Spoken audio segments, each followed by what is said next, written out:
My name is Lasisi Ajayi. I am the chair of Teacher Education and Foundations. My job is to introduce the dean of the college. But before I do that, I want to welcome you.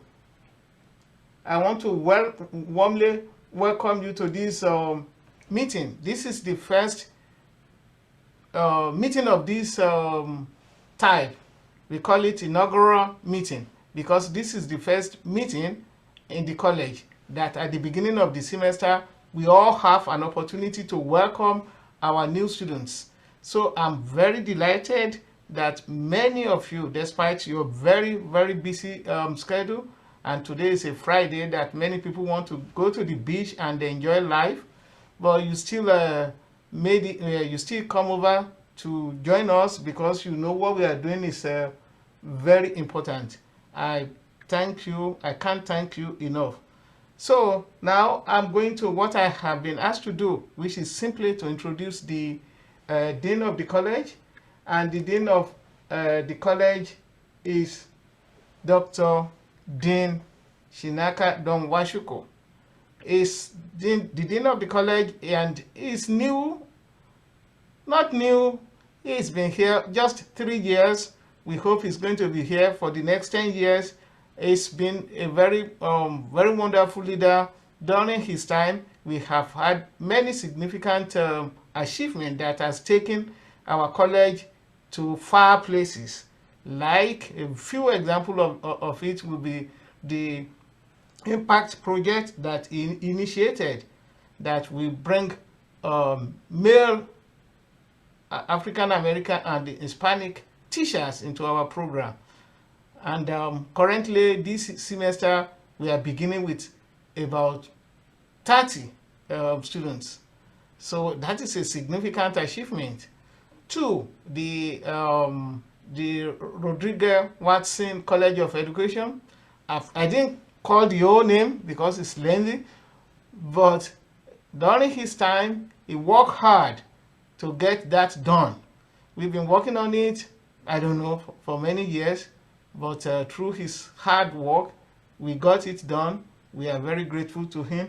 But without any much noise making from me, please let me introduce the dean of the college, Dean Shinaka Donwashuko.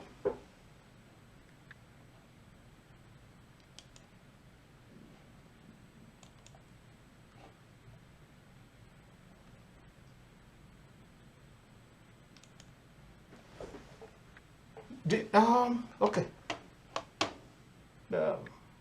Dean Washuko, please can you unmute and Sorry, thank you. I was saying good morning and thank you for your introduction. Okay. And I was suggesting that the agenda be removed so that you can see my face. So thank you. Okay. Good morning, everybody. And thank you for being here this morning. As Dr. Ajayi mentioned, my name is Chinaka Donwashuko, and I'm the Dean of the college. Our college's name changed just recently from just CSUSB College of Education to the James R. Watson and Judy Rodriguez Watson College of Education. And as he mentioned, this is our first, or what we call the inaugural College of Education new student orientation. Each program was doing their orientation on their own all along. So it's not like we've never done orientation. Every program in the college was doing orientation, but this year we felt it was necessary to get all of you together, to bring you together, to have a sense of community between those students who are coming in to do the credentialing programs with multiple single and special education, as well as those who are coming to do school side administration, counseling, psychology, rehabilitation counseling, career technical education, even those who are coming in to do their doctorate in educational leadership. So we want everybody together so you can have a sense of community and get to know the college better. We hope that over time, as this whole pandemic recedes, we can do this in person. Our goal is to do it in person, so you will come on campus and get to know the campus community, know the leaders in the college. So that is the goal of this orientation. We also hope that you will know the leaders in the college so that when you have problems or challenges, you know the right people to go to.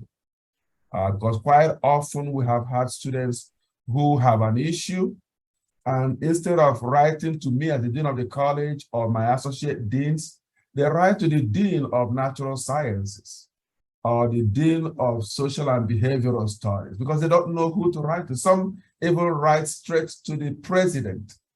Anybody outside of the college that you contact will refer it back to us.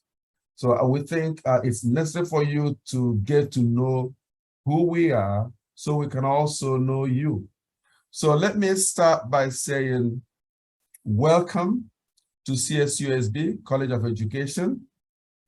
In making the decision to come to CSUSB to pursue your education career, you made the perfect choice. Why do I say that? The James R. Watson and Judy Rodriguez Watson College of Education is the oldest college on the CSUSB campus. This is because when this university was established in 1965, the initial goal was to train teachers. The first group of people that actually graduated were teachers. And they have graduated teachers, counselors, psychologists, school site administrators, as well as doctoral candidates, up to 30,000 since the inception of this college. Now you can imagine the scope of influence these individuals have had in the region in the various roles that they have played and continue to play. Our focus as a college is to be the premier institution in preparing educators for the Inland Empire and beyond. Now, you might be interested to know that a county superintendent of schools for the two counties in Inland Empire, Riverside and San Bernardino, are both CSUSB alumni. A large percentage of the district superintendents across the many districts in both Riverside and San Bernardino are products of this college. Many of the school site administrators, counselors, school psychologists that serve in this region come from this college. Our many award-winning teachers that we produce populate every school site in the Inland Empire. I bet there is no school site you will go to and not find a CSUSB teacher alumni. So I share this with you to make the point that in joining a cadre of educators who represent the highest class of teachers, counselors, school psychologists, school site administrators that you can find anywhere in the state of California, you've made the right choice. Our educators are highly sought after, and we pride ourselves in preparing the best. Last academic year alone, we credentialed 540 teachers, counselors, school site administrators, and school site and school psychologists. You can imagine that impact despite the pandemic. And we take pride in it because I don't know how many of you are aware of the fact that California is reeling from the problem of teacher shortage.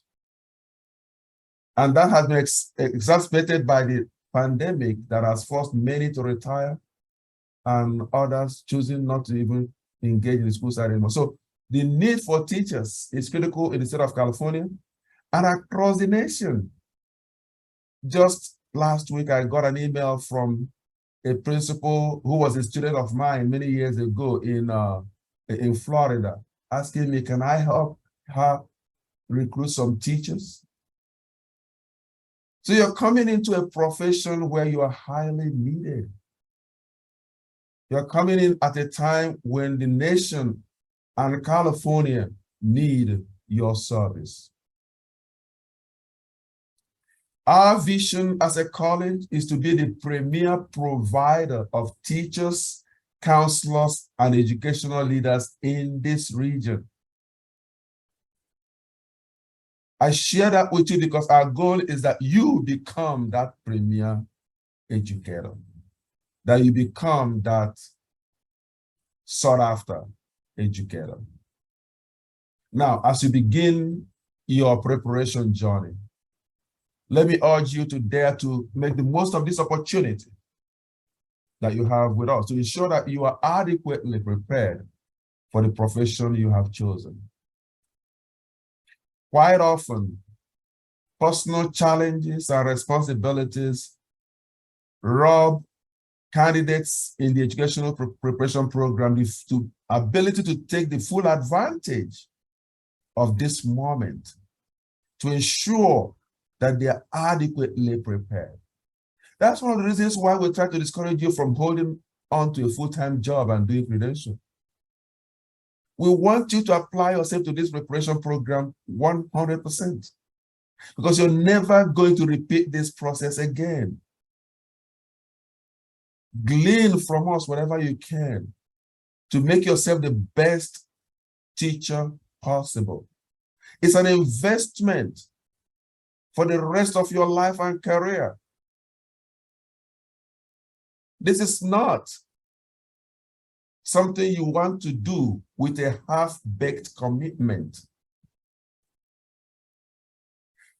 Our faculty and staff will support you and give you the best education possible. But you must choose to apply yourself to this moment and take advantage of all the opportunities that exist here to be adequately prepared.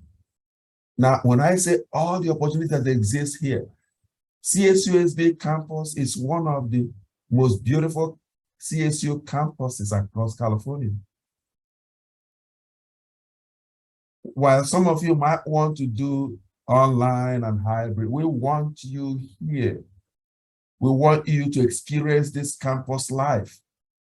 How many campuses do you go and you find a bowling alley in the student center?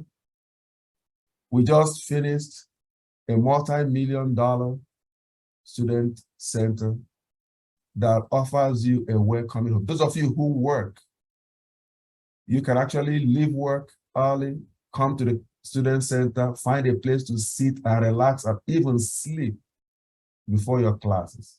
We've made it that comfortable. So we want you to come here and engage with the schools, with the students, with the staff, with the faculty. Part of preparation for long-term professional growth is cultivating long-lasting friendships and relationships that will help you down the road as you practice as an educator. The era of going it alone in education profession is long past. Everyone who must succeed in this line of work must learn to collaborate and problem solve with other professionals. So to that effect, you will get opportunities to learn to collaborate and problem solve together in the classes you take in our programs. It is important that you don't see teamwork as a waste of time, but you see them as great opportunities to develop needed skills to help you succeed in this line of work. As an educator, you are preparing yourself to become an engineer and an architect. Now, let me explain what I mean. As an architect, you will carve out a vision of what you hope America's tomorrow should be. And you will design courses and programs and learning experiences that need to happen in your classrooms to enable your students become models of what America's future should be. As an engineer, you will help build a society through what happens in your classrooms. You're shaping America's tomorrow. Many people underestimate the impact of teachers and counselors and school psychologists in shaping America's psyche as well as America's future. See, your classrooms are, as well as your educational offices, for those of you who are going to be counselors and principals, as well as school psychologists, is a place where you create, you make, you mold. You mold tomorrow's medical doctors, attorneys, artists, legislators, and even presidents is possible. We have a lot of legislators that have come out from Inland Empire. They went through these schools. So teaching and working in the school setting is one of the most consequential jobs in the world. You must be ready to be well prepared to embark on it. So candidates, remember the law of input and output. What you put in will determine what you get out. How much investment you make of your time, your energy, your resources in preparing yourself for what is ahead will determine how successful you will be tomorrow. I want to assure you that we are here to help you. We're here to support you. Do not hesitate to reach out to any one of us if you need help. I hold open forum with the Dean for students at least twice every semester. This open forum is open to all students at every level. Come to the open forum and ask me questions, or simply to engage and interact. But come and meet the other educational leaders or other leaders in the college. Even if you don't have questions, come and hear what questions other students have. We want to engage with you and interact with you. We don't want you to just come in like you're hunting, pick up your prey and out. Come and explore, come and engage, come and be part of this community. Now, I look forward to seeing all of you in the open forums. Again, let me conclude by saying, you made the right choice in coming to CSUSB.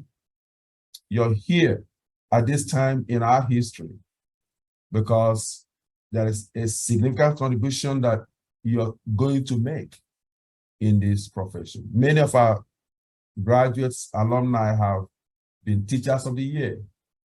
And I hope you will take advantage. Let me plug in an announcement before I conclude. On November 2nd, we're going to be holding what we call the Educational Leadership Summit. This is a summit that brings educational leaders from across the region and even beyond the region to discuss issues that are pertinent to education in this region. We had the inaugural summit last year, and we had the Superintendent of Schools for California, Tony Thurmond, as our keynote speaker. We're going to have the second one this November. You're going to see advertisements and invitations. They come. We have made students' attendance easy. Come and learn. Come and engage with school superintendents, principals, and people from different parts of this region that are educational leaders. I hope you take advantage of this. Thank you all for coming, and welcome to CSUSB.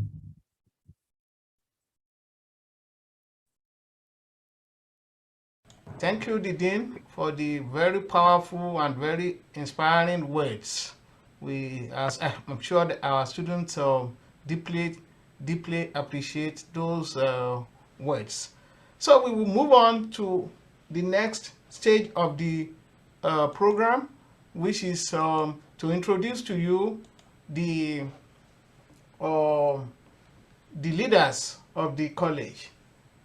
So I'm trying to look. Okay, we already met with the dean, so there's no need. So we go to the next person. The next person is Dr. Stacy Robertson.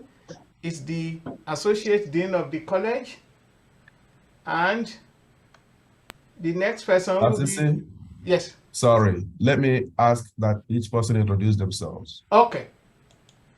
Okay. Okay. Let me get rid of this then. Okay. If you are here, please. Good morning. My mute is off. Yes, Good morning. yes. Good morning.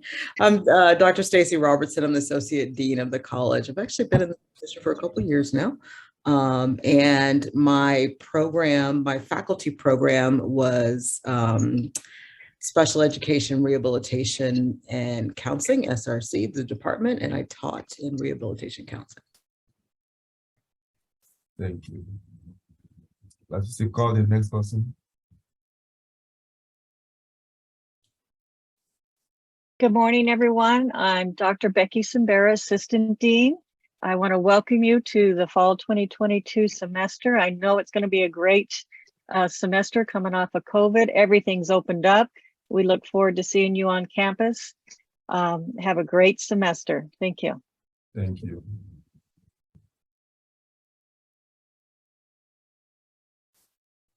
I think Dr. Marita, Lasisi, you're muted. Can you unmute yourself? Oh, I heard my name. Yes, go ahead. Okay. Good morning, everyone. And I echo Lasisi's comments. Thank you for coming out on a Friday, giving us your time before you even start classes. My name is Dr. Marita Mahoney. I am a Special Assistant to the Dean and Director of the Office of Assessment and Accreditation. You will hear over the next many semesters that you're here, the next few semesters that you're here, we have a site visit from CTC, our accrediting agency, coming up in spring 2025. So we will be engaging all of our students, staff, and faculty in various focus groups, surveys, and feedbacks sessions. So when you see that call for your input and information, please help us out, respond. And again, what Dr. Simbera said, good luck on your semester and beyond. Welcome. Thank you. Lasisi, whoever is controlling this can also pin the person who is speaking so that their faces will be more visible. Okay. I don't know how to. You don't have to do it. Somebody else can do it who has control. And any other host can do it. Okay. Shani, please, can you do that if you know how to do it? So the next person will be Dr. Angela Stone McDonough.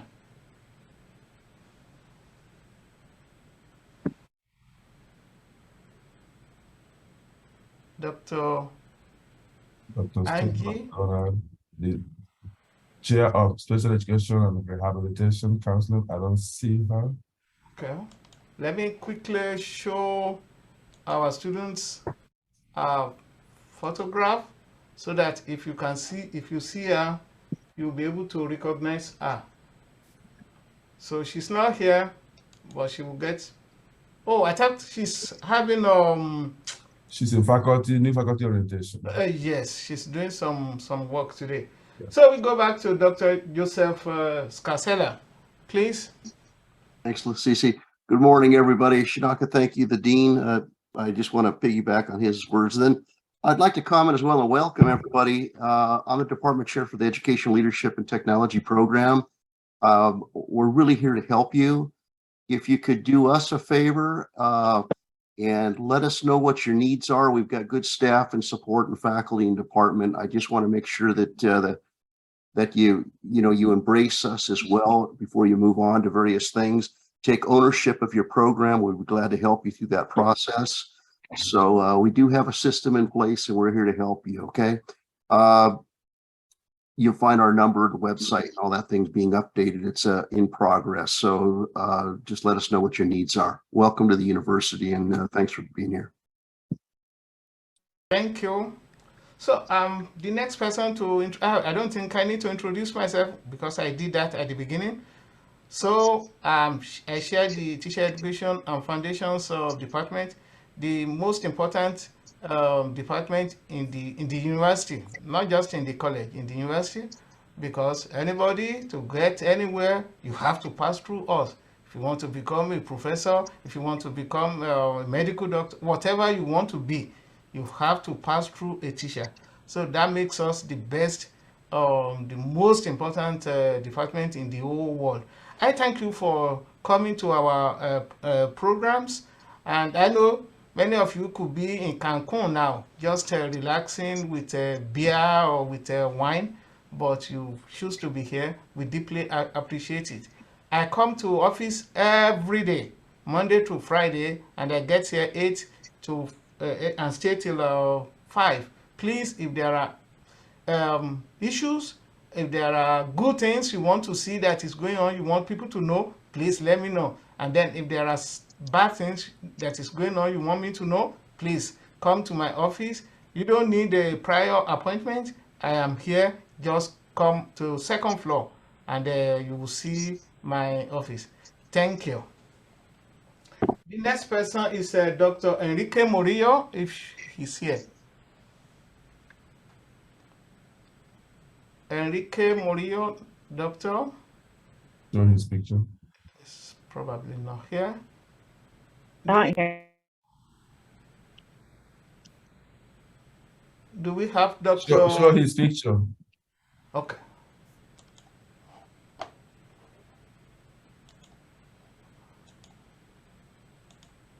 Okay. This is Dr. Enrique Murillo, is the director of the Doctor of Education program. So please, we want you to come to the EDD program, meet with him. Also, is Dr. Sharon Brown Wealthy here? Probably not. So this is her picture. She is the co-director of Doctor of Education program. So that concludes this section of the leadership introduction. So we're going to student services. The next person is Miss Tony Ditty. Is going to briefly talk to you about what she does that is critically important to you in the college. Thank you. Good morning. My name is Tony Ditty. I am the new Fieldwork Placement Coordinator. Technically have been in this role about a month and a half working. I'm very excited to work with all of you. I'm responsible for securing your student teaching and early fieldwork observation placements at the school districts. So just a couple of things. What I need from you to get your placement process started is your early fieldwork student teaching application and placement request form. You only need to submit that one time. And you want to make sure that your TB and COC are valid through the end of this semester prior to being placed for early fieldwork or student teaching. You want to make sure that you have completed any required pre or co-requisites before student teaching placement. I mentioned that the application only needs to be filled out one time, but if you take a leave of absence, you'll need to submit a new application when you're planning to return, because this is the only way that I know that you need placement again. So make sure you do that if you take a leave or if you take a semester off. Communication is key to your success and my success getting you placed. So let me know if you don't need a placement one semester so I can give it to somebody else. Let me know if you have been on a leave of absence and that I need to expect a new application from you so I can get you another placement. And let me know if you need to change your district choices. Let me know if you need anything. My email is supervisionoffice@csusb.edu, and I am here to take care of you. Thank you. Thank you very much. The next person will be Monica Rodriguez. Please, is Monica Rodriguez here? If you are here, please join us. I just told you she's not here. Okay, thank you. Then Shani Sims, your turn, please. Do you want your slides projected? No, it's okay. Okay. Hi, good morning. I am Shani Sims. I work in what? You should Oh. be showing on the screen, not me. Oh, I You need didn't to spotlight myself. unpin yourself, Sorry. Ajayi. Okay. Okay, you're fine now, sis. Hi. Yeah. I am Shani Sims. I am in the Teacher Education and Foundations Department office. I also coordinate the comprehensive exams for all master's students. Just to give you a little bit of information in case you are planning to pursue a master's degree within the College of Education. All of the comprehensive exams, the exiting exams for each of our master's programs are offered one time a semester. Those dates are pre-established. They are on the COE website that you can look at. They're pre-established each year, right around the end of summer. Each comprehensive exam is offered through Canvas. It is also proctored with an outside proctoring service that you'll need to pay an additional $30 for. Master's students need to be classified advanced, file a grad check, and we have to, as a department office, be sure that you're going to graduate once you pass that exam. So all of the permissions for that class are given through the department office for the program that you are pursuing. It is a exiting exam, which means all of the coursework needs to be completed, if not in progress. I think that's all I have. Okay. Thank you, Ms. Shani Sims. We go to campus resources and services. The person that is representing that office is Director Bruce Hagan. Director Bruce Hagan, please take it over. Hi, everyone. I'm Bruce Hagan, Director of Technology Operations and Customer Support here at ITS. This is my first time doing this presentation, so bear with me. A little bit to cover here. In the customer support side of the house, we have a pretty broad umbrella of things that we offer. A few things that aren't on my slide, I'm going to switch over to slides here in a minute, that aren't on my slide, but I want to cover real quick with you, is a laptop lending program that's run through the library services area. So if you're in need of a laptop, please see the library. They still have hundreds of those available for checkout. Also, we are a campus as part of the C-Success initiative, and this initiative started at the CO's office last year. And really what it was how do we get iPads into the hands of our students? So there are iPad bundles. It comes with an iPad, that's 11 point whatever inch iPad, a keyboard, and a pencil. And those are available for you to check out as well. So if you're looking for an iPad to use throughout your time here, go to the library. They have those over there. My team can help get those to you and get those in your hands for the duration of your time here. And now I'll switch over to my slide. Trying to see if I can Make you a co-host. All right. Date. There you go. Thank you. Okay. And share this slide. Can you see my slides? Yes. All right. I think I'm on the wrong page here. All right. So information technology services. We are located in this little area over here. It's called the Wedge. We are connected to the library, though, on the far side, to the far left, if you're coming from the flagpole area. And a couple of things to know: software. We have lots of available software for you to use. Most of it is free. Some of it is not. Some of it does cost, like the Adobe Creative Cloud. You get the entire master collection suite for $19, I think, a month or a year. Something super substantially reduced for students. It is available, but it is not for free.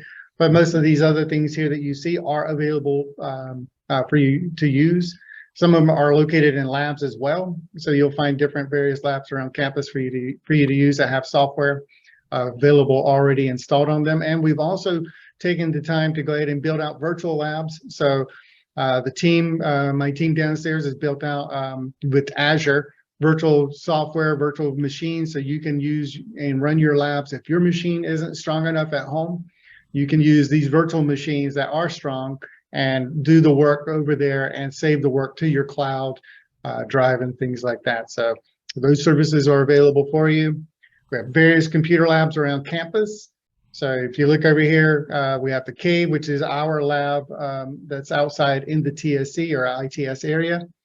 And here's a list of labs located around campus for you to use. If you can jump in there on any of those machines, they're more than welcome for you to log in. Your Coyote ID works across all these workstations.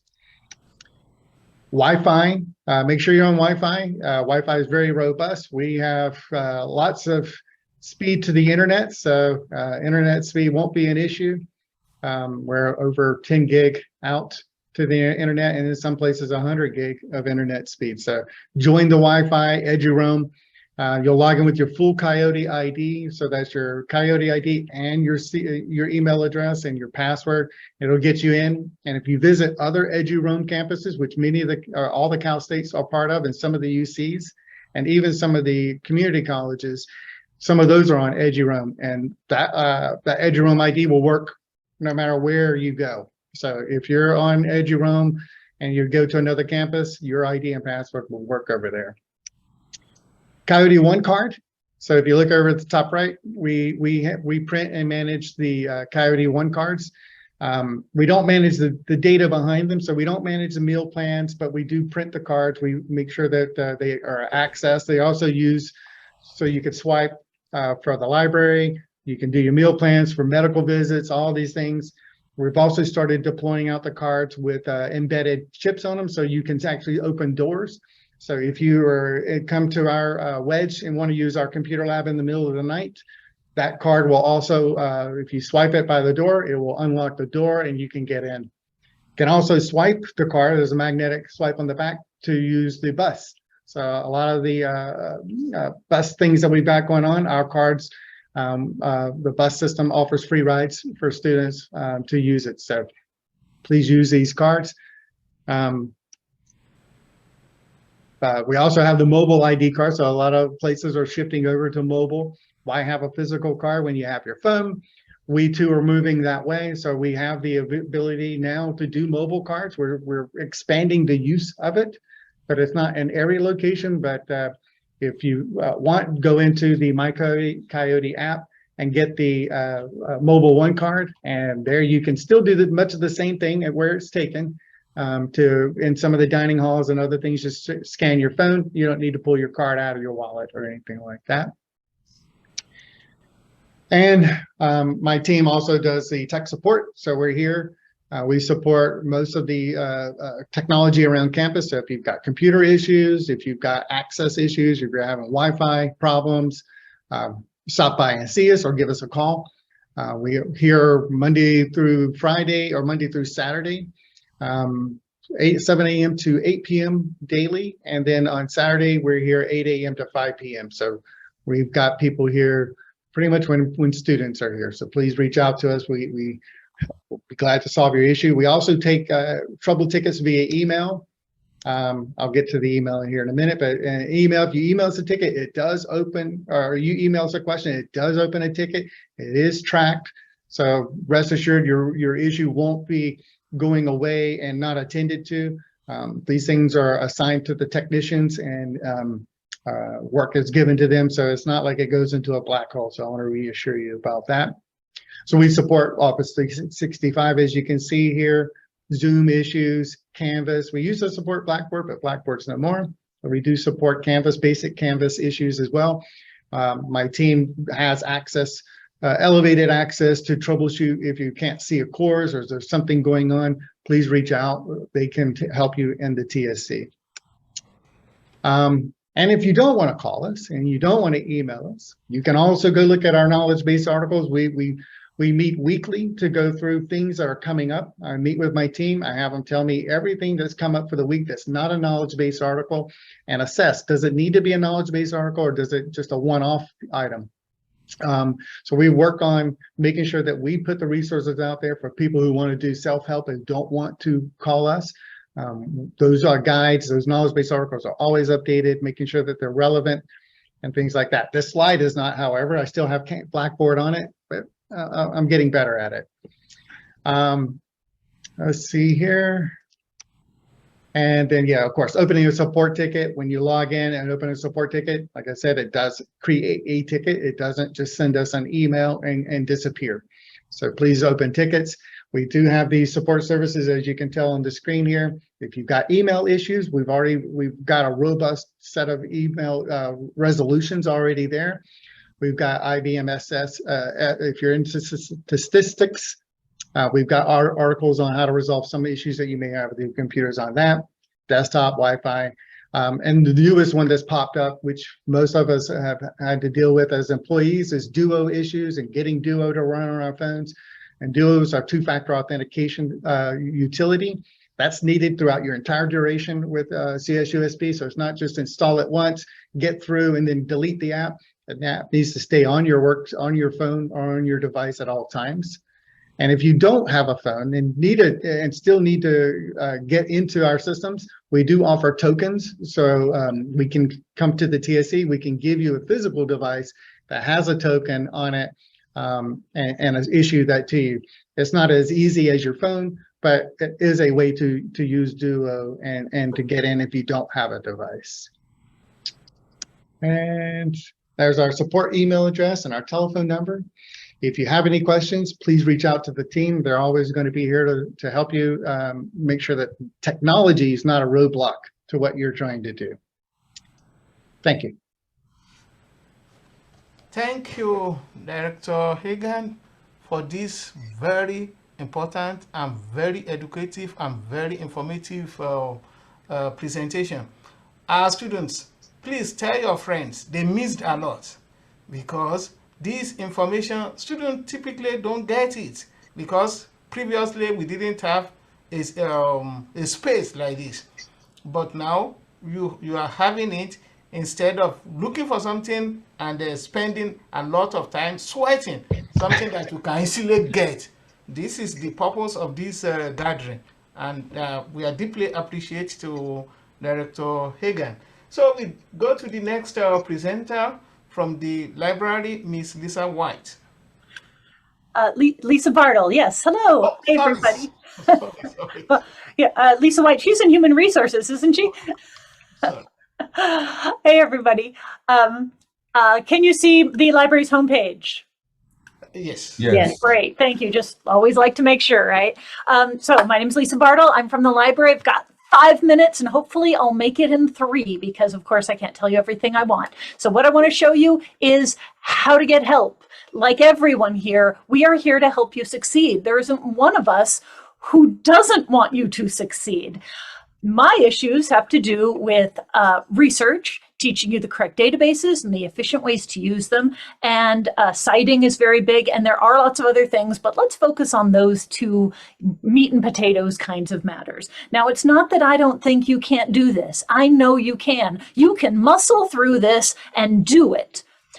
But as I said earlier, efficiency. Do you want to do your tasks, whatever it is, research for a paper, or figuring out a difficult citation for this freaky source that you found? Do you want to take 2 hours to do it?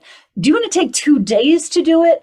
Or do you want to talk with a very friendly, happy to help you librarian who will help you do it in 20 minutes or less, right? That's what I want to do. I want to help you work efficiently and teach you how to use the systems. And it isn't a one-time thing, right? It's a, okay, this is an assignment. See a librarian. This is what you do. You like this? Good. Go do it. Tell me if you have any problems. Come back again. Okay, slightly different topic. This is what you do. And you see us enough. And then you're going to be, you know, like on a bicycle with the training wheels and the whatever, and, you know, your mom or your dad is not holding on anymore. There'll come a time where I'm not hanging on to you and you're doing just fine on your own. So how do you get that initial help for those initial, how do I do these things? And do you offer this program and iWishes? So here we are at the FAO Library homepage. If you're at the main campus homepage, there is a link to the library right there. You know you're at a good school when there is a link to the library on the main page. So I got to tell you, some places don't do it. Don't go there. This Ask a Librarian button, that is button number 1. I want you to remember, Ask a Librarian. When you click on that, this big white box and that obvious word available says that there is someone there, not me because I'm talking to you, but some of my colleague there, where you can just type in here and say, this is what I need. How do I do this? Can you help me with this? If you scroll down, you'll see other options because this isn't always available. It's only available when we're there monitoring it, right? And that's roughly Monday through Friday, 7 to 6, except Friday. Don't even try after 3:30. So yeah, that's the live chat with us. Then you've got email. We'll get that back to you during the next business day. Text, business day, 24-hour Ask a Librarian. Is that your wonderful FOWL librarians? What are you, crazy? You think I'm up at 3 a.m.? No, I'm not. That's a global network of librarians bent on world domination, and it will be awesome. Trust me, will be wonderful. Librarians from Australia and from Hawaii and New York and England. That is the 24-hour network of English-speaking librarians. And then you've got the schedule an appointment button, which I'm just going to stick a pin in. So that's what you can get when you ask a librarian. You can get all of these different ways to reach us. Of course, we're sitting there at a desk, roughly 10 to 6, Monday through Thursday, 10 to 2 Friday, and on Saturday, 10 to 2. That's confusing, but there are hours. You can look up the hours.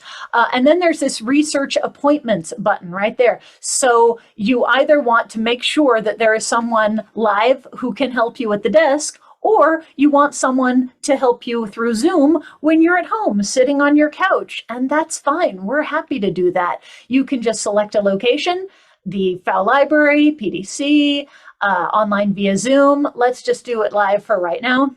And you see librarians and days and hours, and you pick what matches you, and then it will filter down to the proper librarian. Now, yes, Lisa Bartle is your librarian. That's me, and I'm happy to help. But you don't need to limit yourself to me if someone else is available at a time I'm not. We are all interdisciplinary, and we are all happy to help you. So don't hesitate to schedule that Zoom. But you guys are graduate students, and in my lengthy experience with you, you don't have the average freshman, I need 3 articles on, freaking soda pop or something. You have more sophisticated questions. So do me a favor, schedule 2 back-to-backs, okay? If we finish early, we're all out of here. But you guys, I love you, and you always need more because you're more sophisticated thinkers, you're older, you're higher level, perfectly normal. So to get the most out of it, that's what I recommend if you cannot all do that. And then that was button number 2 I wanted to show you. And now button number 3, we had that one, and there's only 3 buttons I'm going to show you out of all of this, and that is the workshops, the workshop calendar. So there's a good many things you might want to learn. Heck, you might want to attend a couple times because it's hard.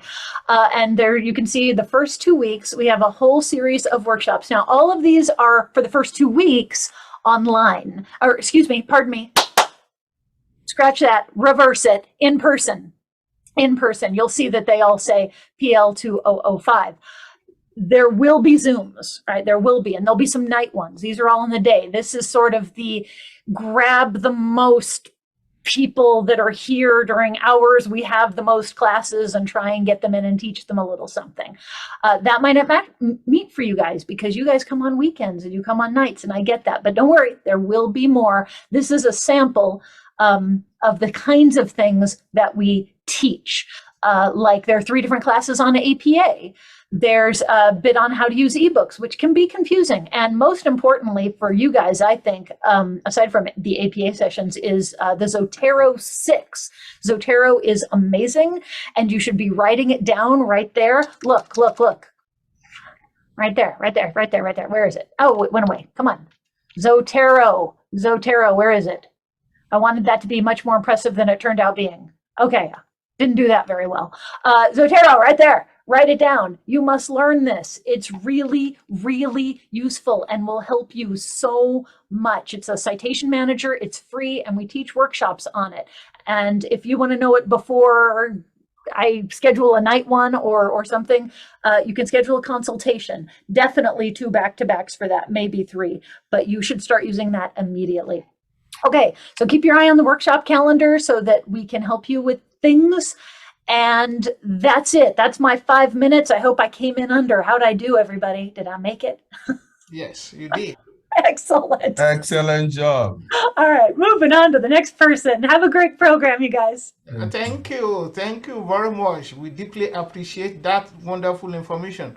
Before now, how many of you knew that even if you are in the Atlantic Ocean or you are Mountain Kilimanjaro at 2 a.m., that you can access the library resources. This is one of the reasons you are here. Now you know you can wake up in the morning, anytime you can have access to the library. Thank you for that wonderful presentation.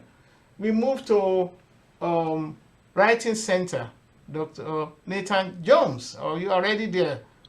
Happy to welcome you. Ready to go. Thanks, everybody. Good morning. I'm here to talk to you about the writing centers. Can you hear me now? Yes. Okay. Good morning. Welcome, everybody. My name is Nathan Jones. I work in the writing centers here on campus. We are have the honor to be located in the College of Education building. We're on the 3rd floor. And let me share my screen. I cannot share my screen yet. If you'll let me share my screen, I'll show you guys. Okay. Yes, please. Our main page. We got some love for the Writing Center in the chat there from Cynthia. Thank you, Cynthia. If you haven't been to the Writing Center before, many people come in their undergraduate experience and then come back. The Writing Centers, are we good to go? Okay. The Writing Centers are a resource for all students. The easiest way to find information about us is just to Google us. So if you just Google CSUSB Writing Center, we'll come up as the first thing. And if you click that link, that will get you to our homepage there. We are open to work with students Monday through Thursday, 8:30 to 8, so about 12 hours a day. Friday, 8:30 to 4:30.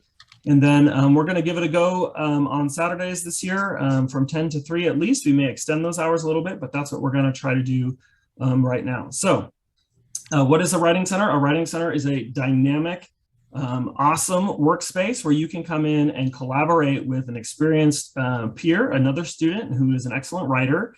You can work with them at any stage of your writing process. So if you get an assignment and you want to work on getting started, how do I think through this? I'm not sure where to begin. I've not written, a paper quite like this before, and just chat about getting started. That's a great thing to do.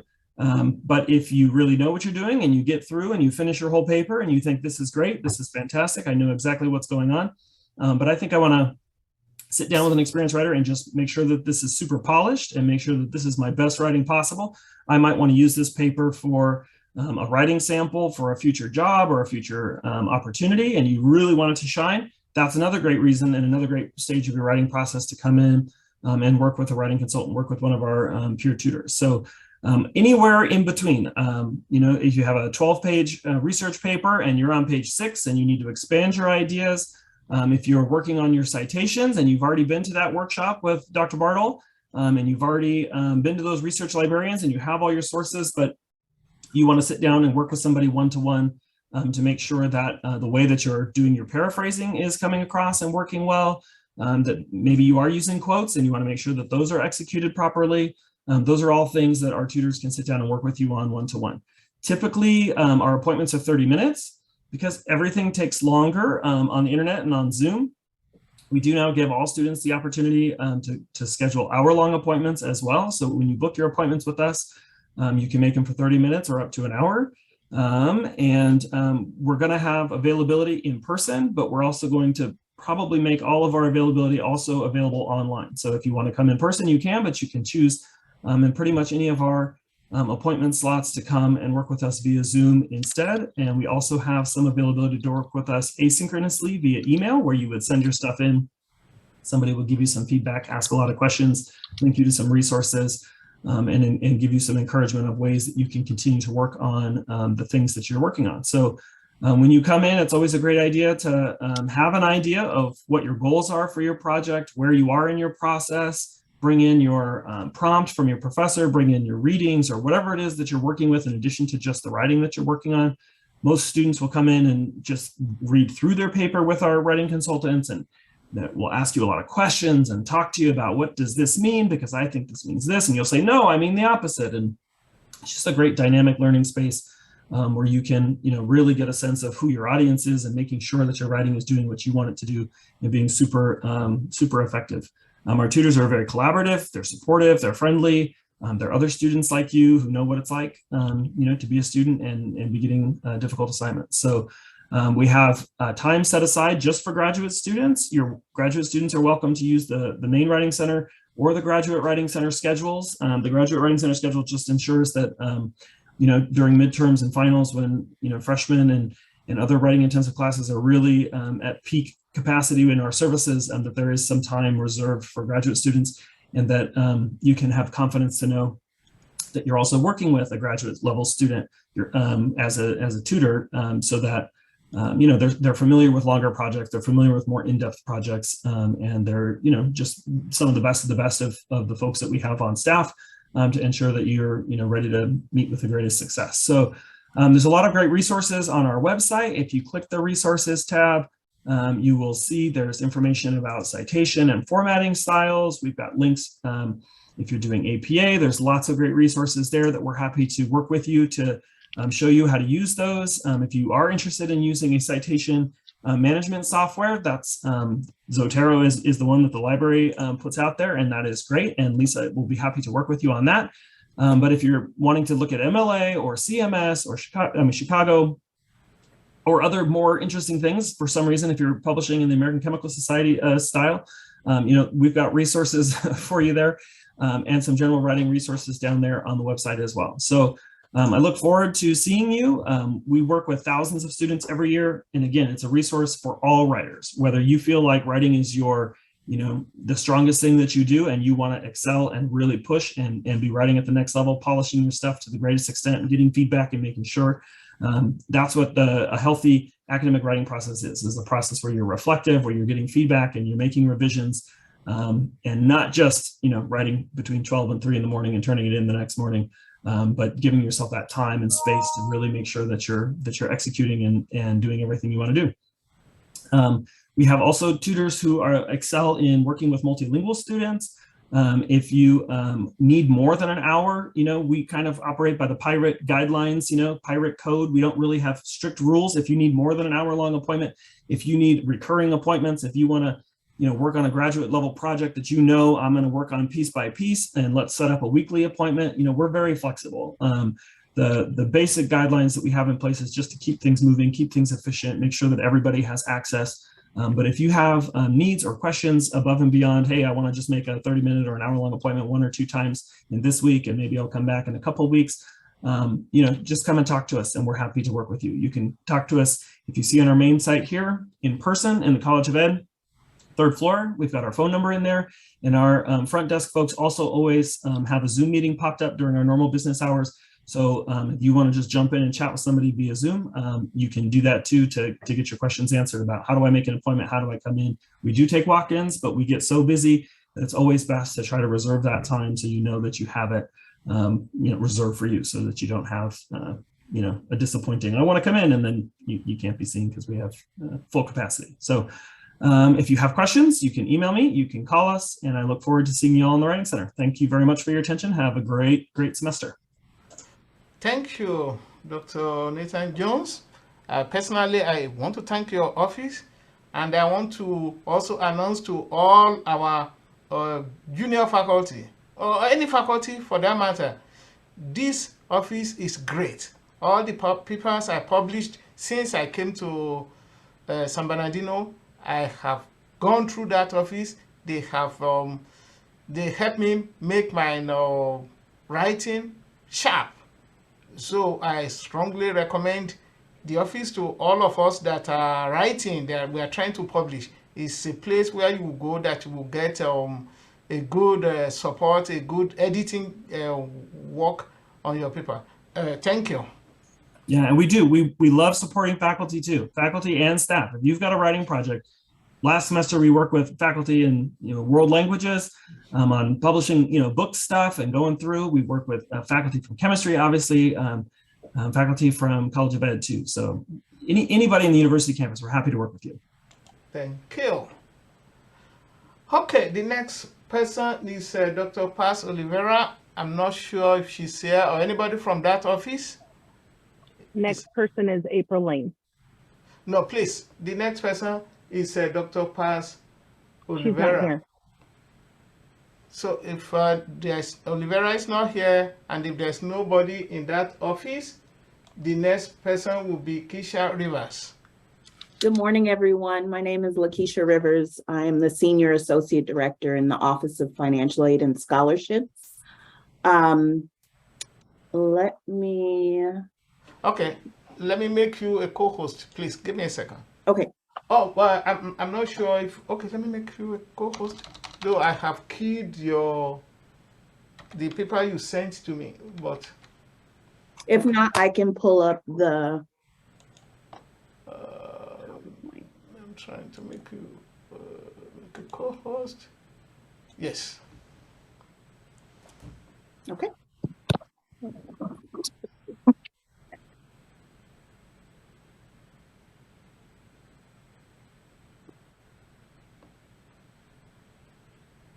So my name is Lakeisha Rivers. I'm a Senior Associate Director in the Office of Financial Aid and Scholarships.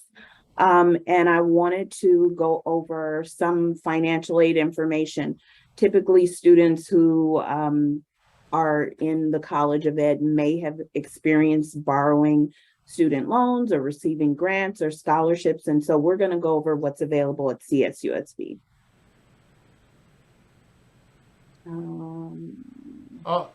Do you want me to share this? Actually, I have it. Thank you. Okay. Is everyone able to see that? Yes. Yes. Okay. So in order to be eligible for financial aid, you need to make sure that you complete your FAFSA or California DREAM Act application. We encourage students to complete it by the priority deadline of March 2nd, but you can also complete it after that.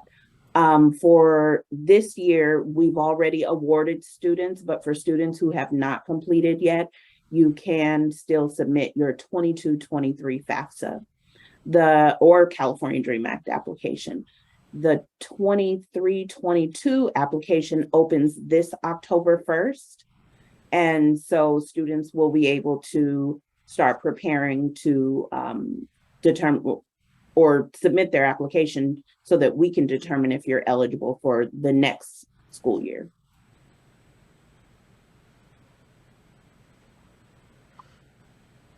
These are the different types of financial aid that are available. You can work, there is federal work study positions, and then there are positions that are not federal work study, but still allow you to work on campus and with some of our off-campus partners. We have more information on that under the current student section of our financial aid website. There is free money that would be available to students if you're eligible. There's Pell Grant from the federal government, Teach Grant for students who are in a credential program, Cal Grant, and that's for eligible students. That's a state grant, and the California Student Aid Commission determines who is eligible. There's also a fairly new grant called the Golden State Teacher Grant, and it's for high need fields. And when students submit their application online, our coordinator determines if they're in a field that they are eligible to receive that grant for. The State University Grant, which is an institutional grant, and then there's on-campus scholarships, and we'll talk a little bit more about that shortly. And then for your student loans, those must be repaid. There is a subsidized student loan, an unsubsidized student loan, and the California Dream Loan. And I'll talk a little bit more about those.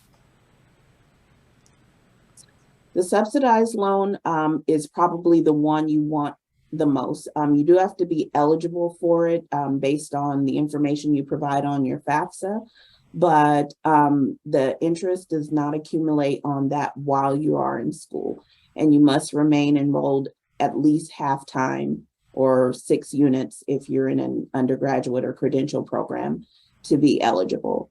The interest rate on that loan is 4.99% for this starting school year. But if you are not aware, there is a current student loan interest and payment pause. And we're waiting to see if President Biden renews that or not. It expires on August 31st. So that's next or in 2 weeks. And we're hoping to hear something soon. Everyone is kind of on their pins and needles waiting. The unsubsidized loan is similar to the subsidized, but the interest rate the interest accumulates while you are in school. The interest rate is the same for undergraduates. For graduates, the interest rate's a little bit more. And then again, I mentioned the interest rate is at 0% right now through August 31st. And we do not know what the president is going to decide just yet. The California Dream Loan is for our AB 540 and or DACA students. And that loan is available to students who are in the, who completed California Dream Act application. It used to be only available to undergraduate students, but the state has opened it up to other students. Interest does not accumulate while you're in school, and the maximum limit is $4,000 per academic year, and also $20,000 for the entire academic career. The interest rate will always match the federal loan interest rates, but as of right now, the interest rate is, the interest and payments are paused on the California Dream Loan. Okay, so scholarships are free money that you do not need to repay. On November 1st, we will have our CSUSB scholarship application open for the 23-24 academic year. And this isn't a priority deadline. It's a hard deadline of March 2nd to complete that application. And the good thing about this application is instead of submitting an application for every single scholarship, you submit one application, and any on-campus scholarships that you're eligible for, your name will be submitted as an applicant for that. And the committees will review the candidates and determine which student will receive the award, student or students. And then you can also apply for outside scholarships that are not offered by CSUSB. And typically those are based on your major, maybe your cultural or ethnic background, or, you know, your family dynamics. So there are a lot of scholarships out there for women in STEM. And so I encourage you to look for on campus as well as outside scholarships. There's a lot of money that goes unclaimed. So at financial aid, we kind of have a calendar that we use and guide the students through. So October through March, students are completing their FAFSA, their California Dream Act applications. Also the CSUSB scholarship application. The goal is to try to have all of those completed by March 2nd. During February and March, students are notified of any additional documents that are needed.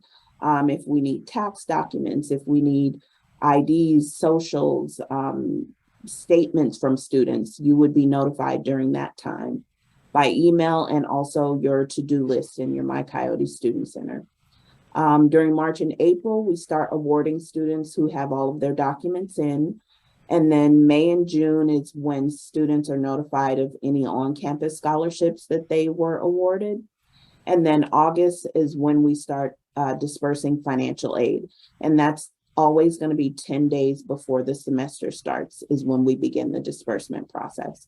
It's also the same for spring semester. We disperse, typically it's around January 12th, but you can actually look at the start date of classes and count 10 days back.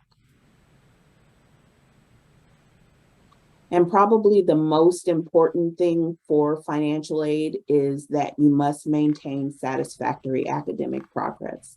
We have an entire page on our website that's dedicated to maintaining SAP. It's called SAP, or Satisfactory Academic Progress. The goal at minimum is for you to pass at least 70% of your courses each term and maintain a term GPA of 2.0. Of course, we want you to do much better than that, but these are the minimums to remain eligible for financial aid. Also, for students who are getting close to 150% of the length of their program or 180 attempted units, that could affect your satisfactory academic progress also. And there's more on that in detail on our financial aid website. If you have any questions, please stop by our office. We're open Monday through Friday, 8 a.m. to 5 p.m. The first 2 weeks of the semester, we're open until 5:30 to allow students to come in a little bit later if they have to. Any financial aid questions? Any questions? I see someone ask if I already, oh, sorry. The additional loan help to pay for off-campus room and board. Okay, so someone's asking if they already took out a loan to pay for tuition, but they need additional student financial aid, or if they need additional loans to cover room and board off campus. There is a possibility of that. For the federal loans, there is a loan limit based on grade level, but we also have, if you're a dependent student, we have a parent loan, or we also have alternative or private loans, which are through private lenders. And you would have to be approved for those because they're credit based. So that is, it is an option. And I encourage you to either call our office or visit our office and we can assist you, or email. Okay. There's a question. Is there somewhere on campus that can help us find the appropriate scholarships outside of the ones you have mentioned? So on our website, we have a scholarship page, and we have a few links that are their scholarship database. So you create a profile based on your major, based on information about yourself, and then they provide you with possible scholarships that you may want to apply for. I have, well, one college student that is done, and I have twins that are currently in college. And so what we did is created a base scholarship essay.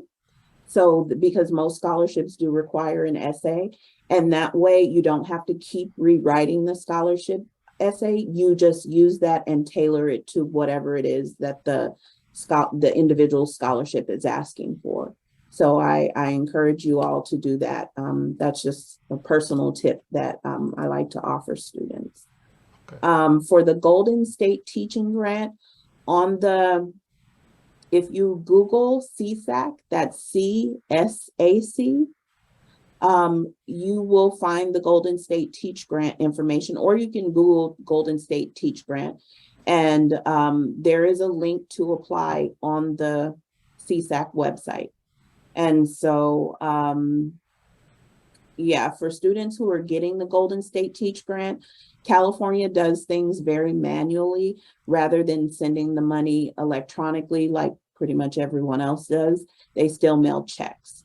So for students who got the Golden State Teach Grant for fall, we have not received those checks, and I don't anticipate us receiving them probably until mid-September at the earliest. Thank you. There's another question. Financial aid question. Does the 180 unit maximum include undergraduate units already completed prior to this program? Yes, if those units were submitted to the Office of the Registrar to be included as part of your, units towards your program that you're in now, yes, those are considered part of the 180. So typically we have students who come from either community colleges or other colleges who have a significant amount of units. And if they still have a lot of their program to complete here, there could possibly be a satisfactory academic progress issue.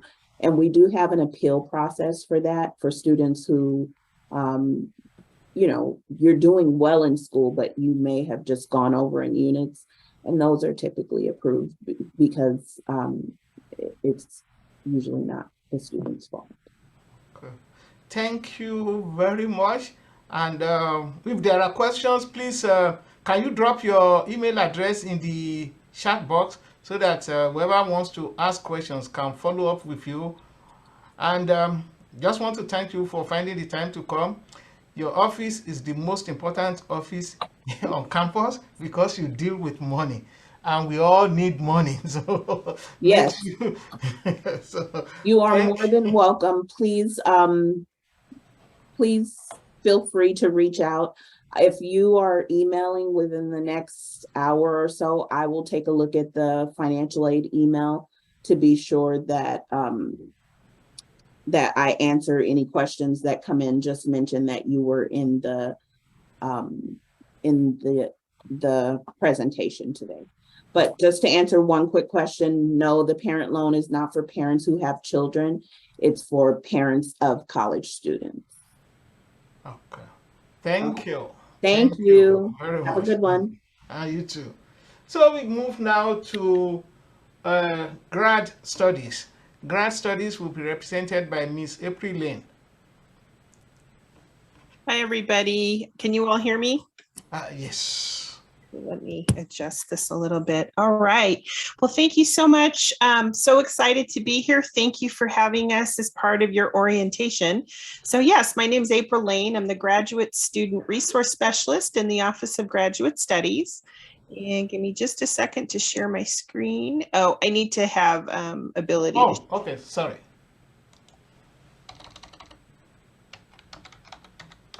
So I hope you all are excited as I am to begin the fall 2022 semester. So let's see. All right, there we go. So let's see. All right, so can you all see my screen now? Not yet. Okay, can you all see it now? Yes. Okay, perfect. I need to make a little bit of adjustment so I can see, but all right. So anyway, yes, I'm just going to kind of go over a little bit about graduate student life at CSUSB. So this is one of our awesome student staff and our graduate recruitment specialist, Irma Cross. You may have come in contact with her when you were applying to your program. But I want to talk today a little bit about some of the spaces, starting off, talking about some of the spaces that are available for graduate students, spaces and credential students, spaces that are just for you.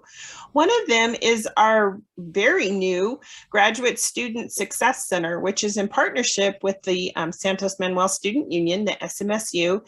It's located in the SMSU room 102. And it's a great space for you to come in and relax, play some games. They've got Jenga, they've got a couple other games in there. They have study spaces. They're going to have a smart board set up. They're going to have, they actually have upstairs in that space a kitchen. So, you know, grad students, credential students, you're on campus at night and you don't feel like, you know, eating out every night that you're on campus.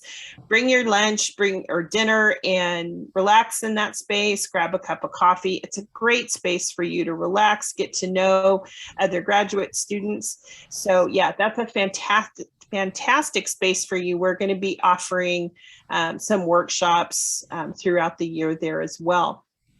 Another location that we have, which is in our office, which is in the College of Education on the 3rd floor in room 356, is our Graduate Student Resource Center.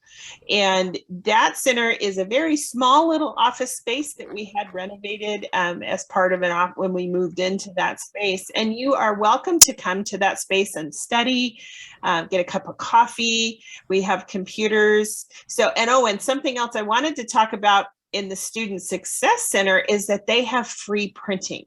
So if you need to print out something quickly, you can run in there, print out your paper if need be.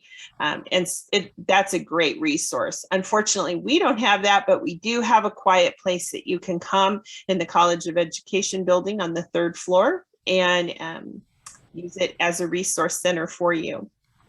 Another space for graduate students that I would encourage all of you to apply to become a member of is our Graduate Student Society. And you can find information about all of their upcoming events. One of our student assistants is actually the president this year. Her name is Jackie Bernal. They're going to be hosting some fun and really great networking opportunities throughout the year. So I strongly encourage you all to join that society. Finally, and hopefully all of you have received this already and you're starting to read through it and see some of the things that are offered for our post-baccalaureate graduate students, is our Graduate Studies Weekly Roundup. What our office did is we go out every week and we look at different campus websites, different events that are taking place on campus, and we try to find what's really going to be pertinent to graduate students. If we find funding opportunities, scholarships, fellowships that are coming up, we will post those as well. If we hear of outside the campus community funding sources, we'll include those as well. So definitely take a minute to read it. It shouldn't take that long. So, but it's going to come into your inbox weekly. It should come in every Tuesday morning between 10 and 11 a.m. Briefly, I'm kind of glad to follow up from what Lakeisha spoke about, because there are great funding opportunities on campus. Now, partnered with the Office of Graduate Studies is the Office of Student Research, and they have some opportunities for funding, scholarship, grants, and one of those grants is the Student Research and Travel Grant, which will award you up to $1,000 in an academic year to go travel, to present at conferences, attend conferences, and other funding and other events as outlined by that grant. You can definitely apply every month. I believe the application opens for the month on the 20th. So you reach out to the Office of Student Research. We'll include information on that in our weekly roundup as well. So that's another place that you can find that. The Graduate Equity Fellowship, and this is one of those scholarships that are part of the scholarship portal that Lakeisha was talking about applying to. So when you go on to that scholarship portal, which I believe she said opens on November 1st, if you are a graduate student, there is a who's attending part-time, so in a master's degree, if you're attending part-time, taking 3 units or more and have a financial need as determined by the Office of Financial Aid of $1,000, you can definitely be considered for this Graduate Equity Fellowship. It's really focused on promoting completion of master's degrees and then moving on, hopefully, into a PhD program. But check it out. The information is on our webpage. I'll put my contact information in the chat when I'm done presenting, and you can reach out to me and I can send all the information that I have to you. I'm the coordinator for the Graduate Equity Fellowship, and I'm the coordinator for the California Pre-Doctoral Program and the Chancellor's Doctoral Incentive Program, which are both great funding opportunities. So I like to look at like Graduate Equity Fellowship in conjunction with California Pre-Doctoral Program, if moving into a doctoral program is something you're considering or definitely want to do, coming back to teach, hopefully at a CSU as faculty. And then into the Chancellor's Doctoral Incentive Program, which is a loan program, but it's repayable when you're hired back at a CSU in a tenure track faculty position, even part-time. So I'm going to have workshops for the pre-doctoral program and the doctoral incentive program coming up in the next few weeks or next few months. And then we have information about the Graduate Equity Fellowship, and then also other funding opportunities as well. So keep reading that Graduate Studies Weekly Roundup and reach out to me or another staff member of our office, and we'll get you all the information that you need for any of these funding opportunities. And these are just a very small part of what's available out there. Our Office of Graduate Studies, a lot of people think that we're just like, you get admitted and then you leave our office, and we're not really involved with your academic progress until completion of your degree. But we are so invested and involved and wanting to serve and support you while you're completing your program. So we have a lot of great events that take place throughout the year. One of them coming up is our Graduate Education Week, which will be taking place, I believe it's the 3rd week of November. So keep an eye out for that. There's a lot of great opportunities for attending workshops on career, academics, wellness, and all the many different components of wellness. We have a great graduate events coordinator who puts all of these together. We also have social mixers, often in partnership with the Graduate Student Success Center and the Graduate Student Society. We have 2 of those a year, one in the fall, one in the spring, so keep an eye out for those. We have ongoing workshops and panels. I host and facilitate periodically, and I'm going to be changing it to a video format so you can watch it whenever you want, on requesting letters of recommendation, that very kind of sometimes nerve-wracking process of reaching out to someone and asking if they'll provide you with a letter of recommendation. I also provide a workshop, which is a broad overview of funding your graduate education, because getting as much free money as you possibly can, or even some student loans that you have to pay back, but will overall increase your earning potential throughout your life, take advantage of those. Another great opportunity to see students, what they're studying, what they're presenting on, is at our research week, which is hosted by the Office of Student Research, and we partner with them on that. So meeting of the minds, the student research presentations, and a lot of great information taking place during research week. So keep an eye out for that.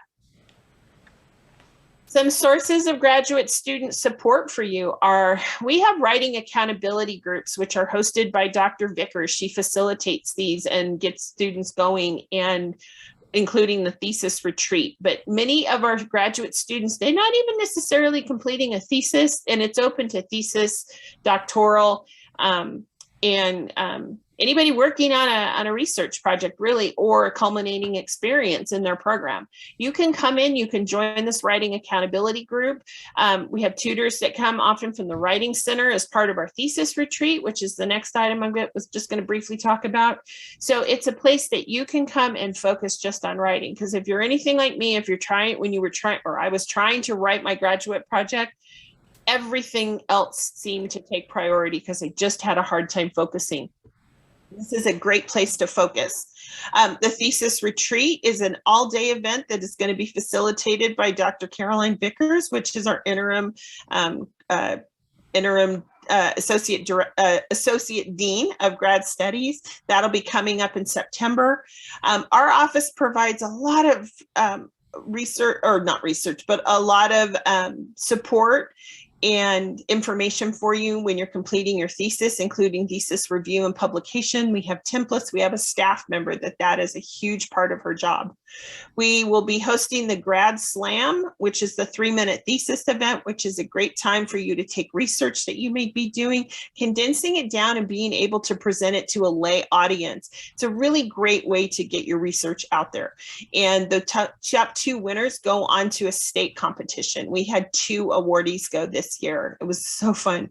There's me, the Graduate Student Resource Specialist. I'm here to kind of help guide you to different resources on the campus and off-campus community if needed, to help you with any kind of forms, getting you in contact with your program coordinator, and just basically being there to serve you. And I love my job, so please reach out.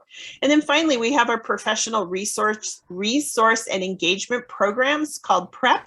It's a page on our website where we, again, go look all over campus for events, workshops, resources that may be available to graduate students or credential students, and just to be able to condense that all into one place. So you might look on there and see under funding, you might see like the Financial Literacy 101, which is offered by the a program offered by the Office of Financial Aid. So we'll put all that there. So check out those PrEP pages.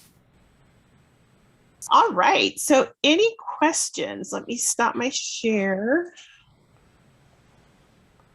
No questions. If there are questions, please leave your email address in the chat box so that whoever has questions can get in touch with you. We are running out of time. I want to thank you for taking the time to make this very informative presentation. Personally, I have been working with you for probably 8 years or more now, but I have never seen your face. I've never met you on campus. It's like you feel so more far away. So thank God for this opportunity. At least I can see you. I'm sure almost every day. Thank you. I know, and I walk by and see you and we wave and say hello, but I think we've met briefly a couple times, but pretty much prior to the pandemic. So it's good to see you and thank you for having me. Thank you. Okay, so we are getting to the end towards, and I will save the best for the last. So it's safety, security, and parking. And Lieutenant Guterres will be talking to us. I have given you permission to share your slides. Lieutenant Guterres, please. All righty, let me thank you for having me. Let me work on sharing the slide real quick. Good morning, everybody, to our more than 30 staff here. Are you able to see the slide? Yes. Okay. Well, again, good morning, everybody. I'm Lieutenant John Guterres. You may not see my photo or my picture live. I apologize, because if I open it up, it's going to kick me off of here. But I'm Lieutenant John Guterres from your University Police Department. And today I wanted to take a few minutes to talk about public safety in the spirit of safety as we welcome all of our students, faculty, and staff back to campus. We want to give you a little bit of safety awareness for your surroundings. Okay, with that, again, in the spirit of safety, usually when we come to work every morning, I know a lot of us have a lot on our mind. We wake up, the first thing we do, so for some of us, we're saying prayers. For others, we're grabbing our cell phones, we're checking our emails, we're checking our text messages. We're trying to get a snapshot of what happened the night before, or quite frankly, what meetings do we have that we have to attend, or what pressing issue that needs to address. And oftentimes, safety becomes the very last thing on our mind. And so when you take a look at some of the news footage of things that are just occurring around the world, and what happened in Uvalde and all these other places, crime is on the rise in some areas, and it's violent crime. So what we want you to do is we want you to think about the spirit of safety for yourself and for the rest of the campus environment. So what I would say is that as you're coming to work, for many of us, we're coming up to 10 or we're coming up to 2:15, we're getting off on university, or maybe we're taking the streets to work. Well, as you get close to campus, we're asking that you would temporarily shift your mind for a second from that mandatory meeting, or your staff calling you from the office, or that personnel matter, or this class you have to present. And we're saying, listen, shift your mind for a second. As you're driving up university from the freeway, or you're taking your route up, we want you to be mindful as you're coming in. We want you to kind of have your head on the swivel a little bit, looking around. Do you see some type of a behavior that causes for concern as you approach the university, right? Think about your day as you're coming into the university.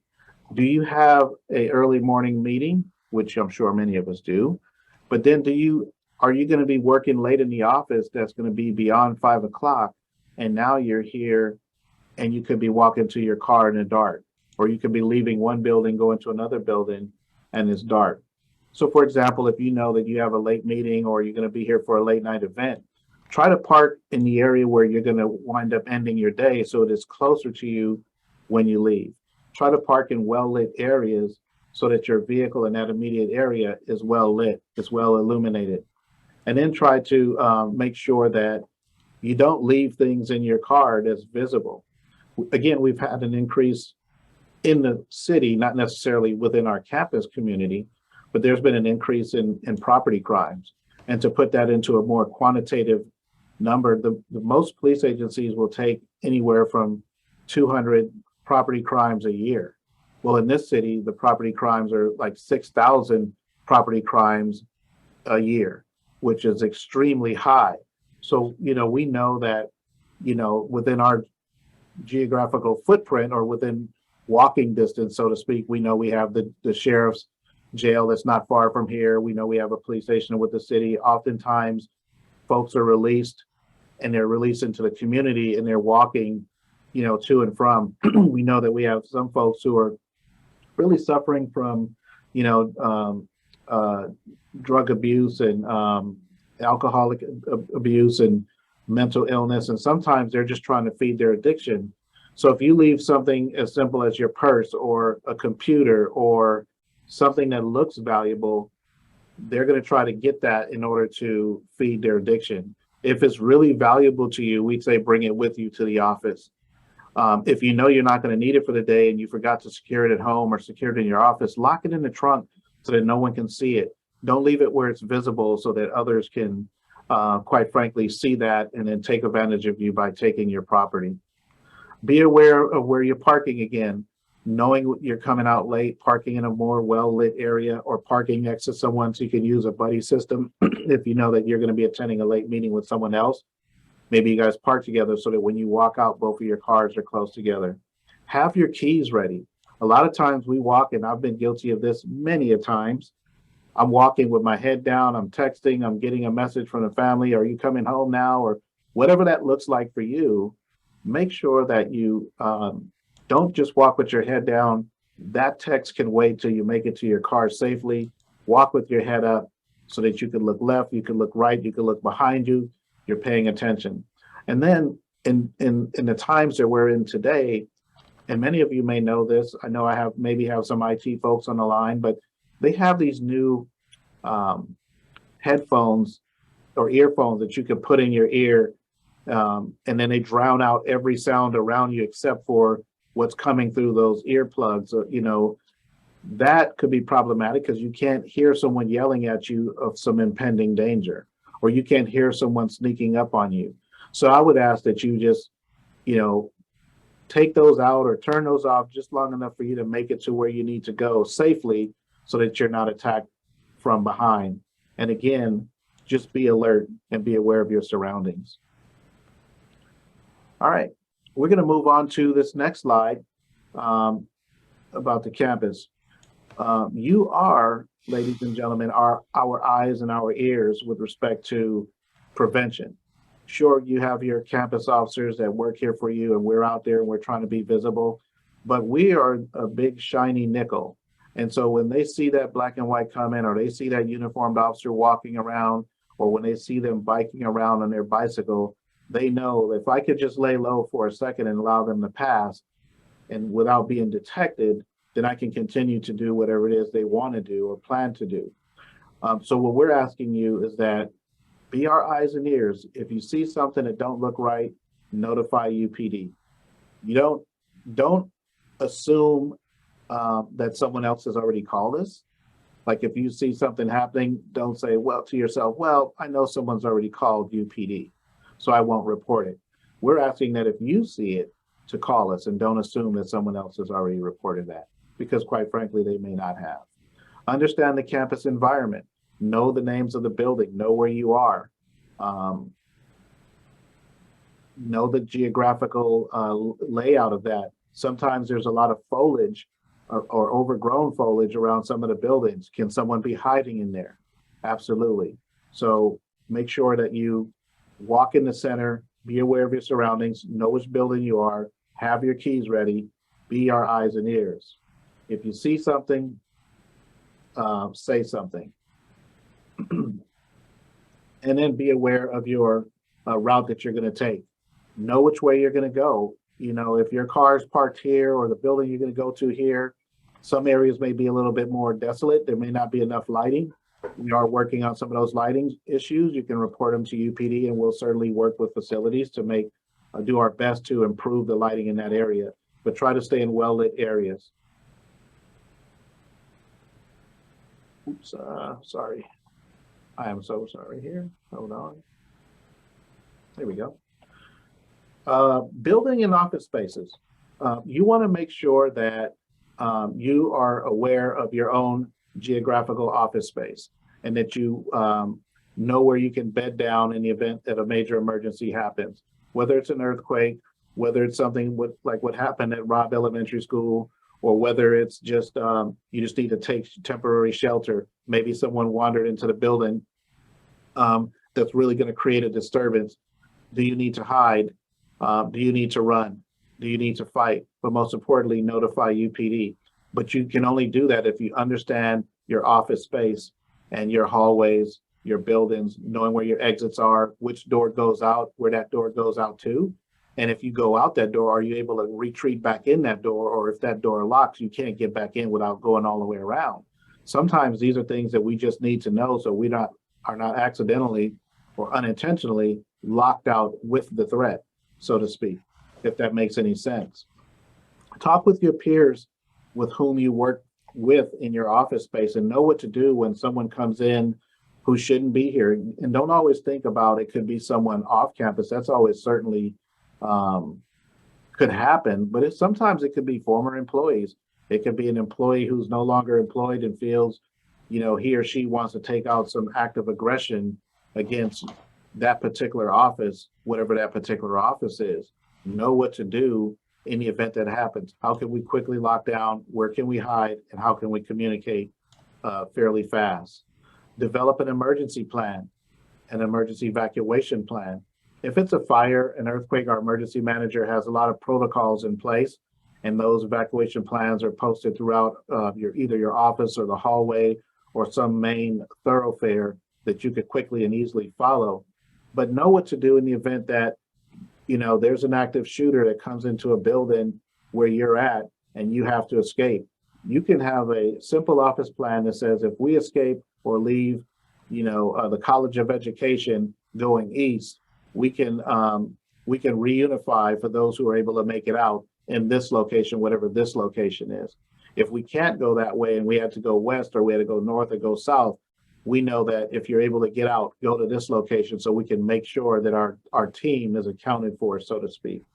And then practice, practice, practice. We oftentimes don't get a lot of time to train. We don't get a lot of downtime because we're very busy. We're providing education, we're providing instruction, we're connecting students to resources, we're connecting staff to resources, we're working on huge projects. And a lot of times the practice, the development of an office plan or the simple communication generally doesn't happen or it goes out the window, and that's the time when we need it the most. And then I would say, don't always think about an active shooter as a sign of, hey, something's happening.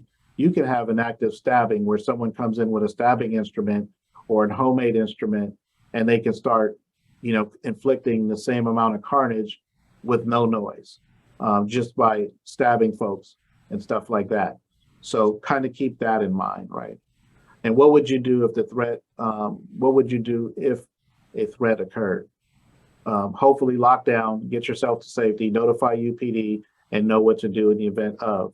We have videos, like we said, that's on our website that talks about run, hide, fight, something like that. It used to be stop, drop, and roll was the answer to everything, right? But now it won't work in this kind of scenario, so we have the run, hide, fight. Moving on to this next piece here. We have information on our website to connect with UPD. So for every one of us, there's about 130 or so on here today. Everyone should be able to have 911 plugged into your phone. That's synonymous with every phone, whether it's an office phone, whether it's your cell phone, or whether you hit a panic button. If you call 911 from your cell phone, it doesn't matter the carrier, whether you have Verizon, AT&T, Boost Mobile, whatever the different networks are out there. If you dial 911, it will come into our University Police Department's Public Safety Answering Point, which is a PSAP, no matter where you are, and we will get that and we're able to respond to your call. The residents who live across the street, if they dial 911 from their home phone, it would come into our 911 PSAP. So if you dial 911, rest assured we will get it and we will be responding. Then we have our, what's new for us is our next gen 911 system where you can text your emergency to our police department. So if that's assailant, we'll call them, came into your environment and you were locked down somewhere and they hadn't discovered you yet, and you didn't want to be discovered by talking to the police, you can text your emergency and we will get that same thing, that same message, and respond the police to you, and we will communicate with you via text. Then we have our non-emergency number for all non-emergencies. Your car won't start. There's a tree that's toppled over, or a fence that went down, or anything you want to report. 909-537-7777 is our non-emergency number that you can plug into your phones, and you can call to report anything non-emergent. If you're not sure if it's non-emergent or emergent, just call 911, and our team of professional dispatchers will definitely take care of you. Then we have our parking and transportation piece. Their number here is 909-537-5912. And we all know that we should have parking permits that are on file, and have them displayed in the right place so you don't get a parking ticket. But if you have a parking question, or you need traffic blocked, or you need someone to direct traffic because something's going on and you wanted to report it, you can report it to UPD, but then parking and transportation is always available if there's a pre-planned event coming up and you want to know a little bit more about what the parking flow is going to look like. Our campus escort services, we have 17 community service officers that work here who are students of our department and our university. And they provide a plethora of duties, from patrolling on foot with our officers, staffing the library, locking and unlocking the university, providing escorts. If you need an escort to your car day or night, you're able to call UPD and ask for an escort, and we will assign someone to escort you. When they escort you to your car, they won't just say, drop you off and say, we'll see you tomorrow. They're going to wait until you actually offload your purse or your whatever you're carrying, make it into your car, start your car up, warm it up, put on your seatbelt. They won't pull off until you actually start to drive away. And then when you drive away, they will then pull off. And then we have our lost and found. If anyone within the university or any staff or student, anyone lose anything, you can always check here at UPD, because we do get things turned in. And we've had a pretty good success rate in returning the property to the owner, which is better than I've seen in most places where I've worked prior. The number here is 909-537-3782. And then there's also our LiveSafe app that we have, and should be touching on that here in a second. Safety training. This one's pretty good. So our department provides safety training to our our faculty, our staff, our professors. If you are interested in any training topic for your office space, reach out to us here at UPD. We provide training in active shooter, emergency management, as well as how to survive an act of violence or an attack. These are just some of the trainings that we put on, but there's more. From pepper spray. If you have a pepper spray canister and you want to know, can I carry that? How to use it? We provide training in that area as well.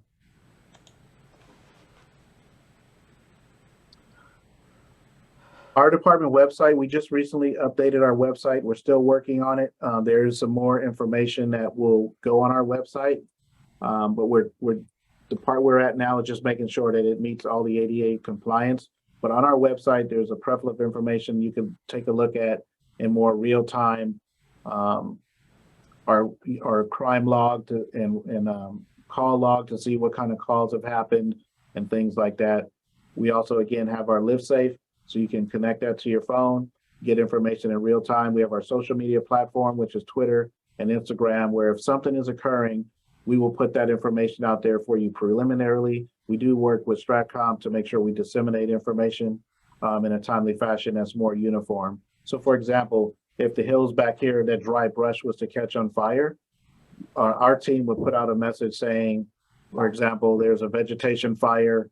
It would be more like an advisory, but it would say a vegetation fire in the hills north of the campus. Fire and police are on scene. There's no threat to the university. Or if there is a threat to the university, it will say that, and it will say whatever evacuation piece that we would need you to do. If there's a police incident that's occurring, you may see an advisory again that may say there's a traffic collision here Police and fire are on scene, use a different entrance or exit if it's blocked or if it's not going to be a good ingress or egress point. Same thing, a lot of times we get information about someone thought they heard shots fired. If we're investigating that, it'll say preliminary information, UPD is investigating a report of, shots heard or something to that effect. Avoid this area, or there's no threat to the university. So we try to be very communicative so that you know what's going on, because we want to give you information at your fingertip. Our chief of police is Jeffrey Godown. His number, and he's always willing to hear from you, 909-601-2965. And this doesn't just apply here to the CSUSB main campus. I want to make sure that everyone knows it applies to our Palm Desert campus as well. We are very much connected. In fact, our chief is at the Palm Desert campus today. So we're very, very connected with both. So this doesn't just apply here, it applies to Palm Desert if we have any of our Palm Desert family members on here today. With that, that takes me to the end of the presentation. Is there anyone that has any questions that I can answer for you? Please, can you leave your email address in the chat box so that people can reach out to you with their questions? So, John, we have one question. There's a couple of questions in the chat. Yeah. Oh, okay. I can't see that, but if Okay, I'll read them to you. Okay. What are the hours for the escort service, please? For UPD, it would be 24 hours. If you need a day escort for any particular reason, our officers or our CSOs will respond. So we generally have our CSOs in the morning from about 7 o'clock until like 2 in the morning. So wonderful. After 2 in the morning, you can still call. It'll just be a police officer coming to take you in their black and white. And how long does it take to request a campus escort? So the minute you make that phone call and you tell them where you want the officer or CSO to meet you, it's just driving time from the time you get off of that phone call for them to get to that point from one end to the other end of the campus. So we don't need to call 15 minutes ahead of time? No, absolutely not. Okay. Also, do students need to sign up for text or email alerts? Or are they automatically signed up when they register? That is a great question. I would say don't err on the side that it's automatically signed. They're automatically signed up when they register. I think they have to physically do it from their phone because they're putting in information from their own phone. It's probably not going to be entered once they sign up for school or something to that effect. So I would just encourage them to sign up. All right. Okay. Thank you so much. You're welcome. Yeah, 30 minutes. This event was scheduled 9 to 10:30, but we are now at 11. So I want to thank you, Lieutenant Gutierrez, for providing us this very, very important and very useful information for our safety. So please, if you have other questions, please email the police department. They will respond to you.